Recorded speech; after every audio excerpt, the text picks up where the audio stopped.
안녕하세요. 니젠정형외과 김강섭입니다.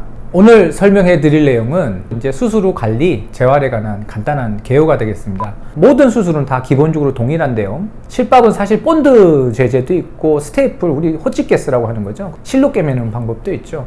동일합니다. 뭐든지 다 2주고요. 상처 회복이 좀 더딘 분들, 그러니까 당뇨가 있어서 상처 회복이 더디다 그럼 3주, 4주 이렇게도 가기도 합니다. 상처 소독은 얼마나 자주 해야 되냐? 진물, 그러니까 이제 삼출물이라 그러는데요. 그게 나오면 매일 하셔야 되고요. 그게 나오지 않는다면 굳이 자주 하실 필요는 없습니다. 피부에 바르는 알코올이나 베타딘, 이제 빨간 약 아시죠? 빨간 약. 그런 것들이 결국은 피부의 독성이기 때문에 굳이 그거를 계속 바를 필요는 없죠. 상처만 깨끗하다면. 진물이 난다면 빨리 병원 가셔야 됩니다. 특히나 일주일 이후까지 진물이 난다면 그건 세균 감염 가능성이 크기 때문에 반드시 담당 주치의를 만나셔야 되는 겁니다. 아셨죠?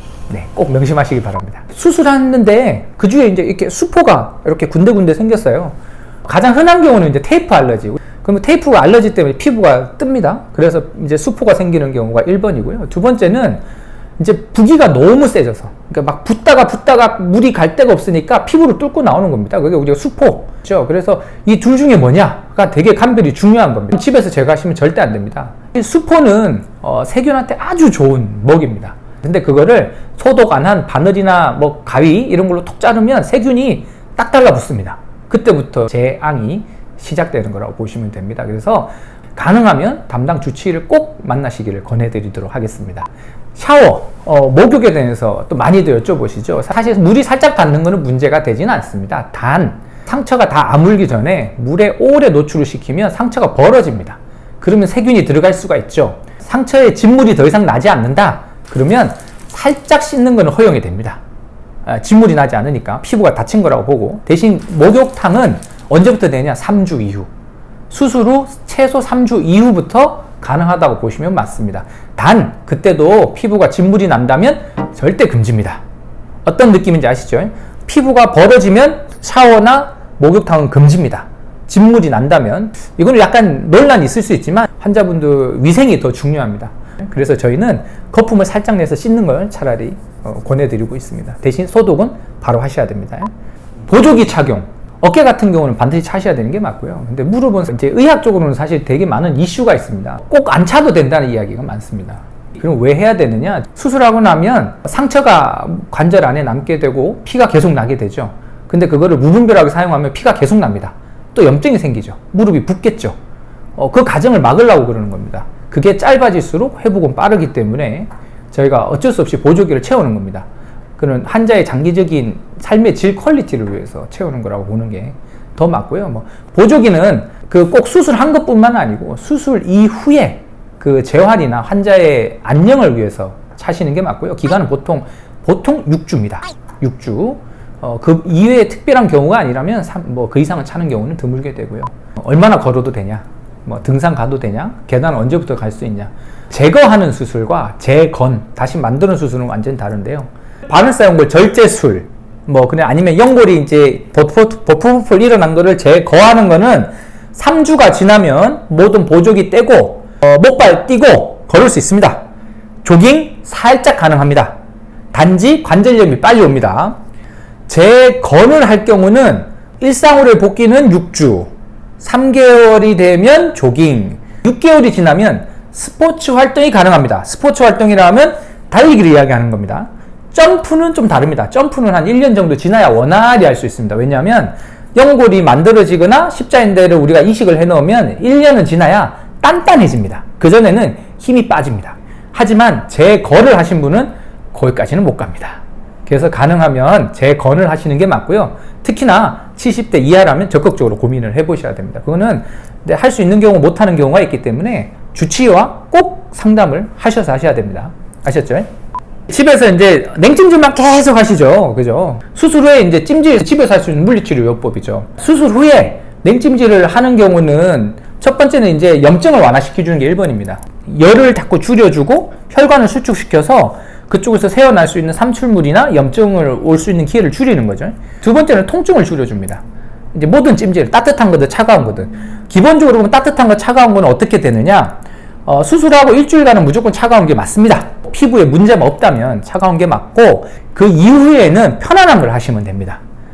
근데 따뜻한 건 언제 하면 안 되냐? 세균 감염이 의심될 때는 따뜻한 걸 절대 하시면 안 됩니다. 피부가 빨갛게 보일 때는 따뜻한 걸 하시면 안 됩니다. 그때는 냉찜질입니다. 근데 이게 피부가 빨간 거는 이게 염증이냐? 아니면 그냥 내가 차가운 걸 대서 그러냐? 알 수가 없죠. 그거는 주치의한테 이제 물어봐야 되는 겁니다.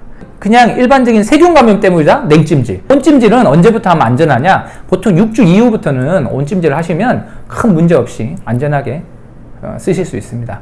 보통 주기는 이제 4시간마다 15분 정도입니다. 근데 직접 노출시키면 안 됩니다. 그러니까 얼음을 피부에 직접 대면 동상 걸리죠? 피부가 빨개집니다. 그럼 아까 이야기했지만 이게 이제 세균 감염인지 알 수가 없죠. 그래서 수건을 하나 더 떼고 그 위에 살짝 대는 게 원칙이죠. 쪼그리 앉기. 이거는 제가 환자분한테 맨날 부탁합니다. 수술하고 부탁하고 모든 환자분한테 이야기합니다.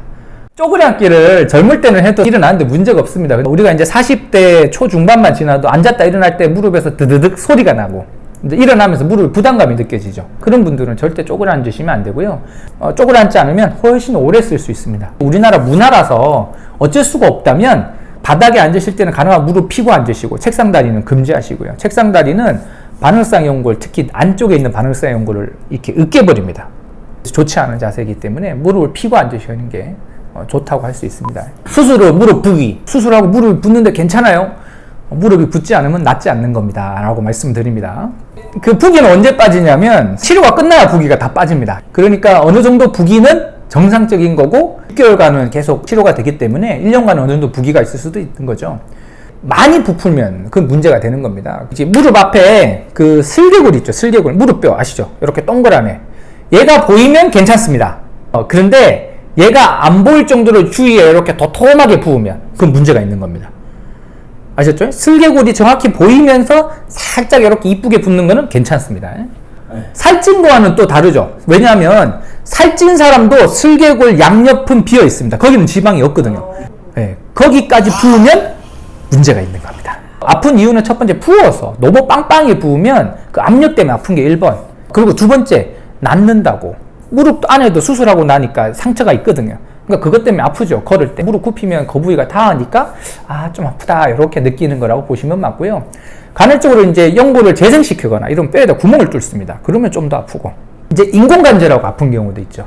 십자인대를 재건했는데 아프다. 보통 십자인대를 재건했는데 아픈 경우는 드뭅니다. 왜냐하면 젊은 사람들이니까 인대나 힘줄에 노화가 없죠. 근데 인공관절 하신 분들은 우리가 이제 연골은 달아서 깎여 나가서 제거를 해서 통증을 없애지만 문제는 무릎 주위에 있는 인대, 힘줄 얘들도 노화를 겪거든요. 근데 얘들은 인공관절하면서 제거하지 않습니다. 그래서 연골에서 나타나는 통증은 인공관절이 없앨 수 있기 때문에 무릎 통증이 한 70-80%는 좋아지고 한 20% 정도는 남습니다. 그거는 인대나 힘줄에서 오는 통증이 대부분입니다. 수술하고 났는데 통증이 반 이상 남아있다. 대부분은 척추협착입니다. 왜냐하면 그 연세 대부분 협착이 동반되기 때문에 그걸 동시에 치료를 해주셔야 됩니다. 그래서 통합진료가 되면 훨씬 편안하게 치료를 할 수가 있는 겁니다. 실제로 여러 가지 원인이 있겠지만 대부분은 그 범주 내에 포함된다고 보시면 맞을 것 같습니다. 이제 말 잘하죠? 훌륭합니다. 제 건이 6주. 잘하고 있어. 그래? NG. 알았어. 자, 다시 우리도. 다시.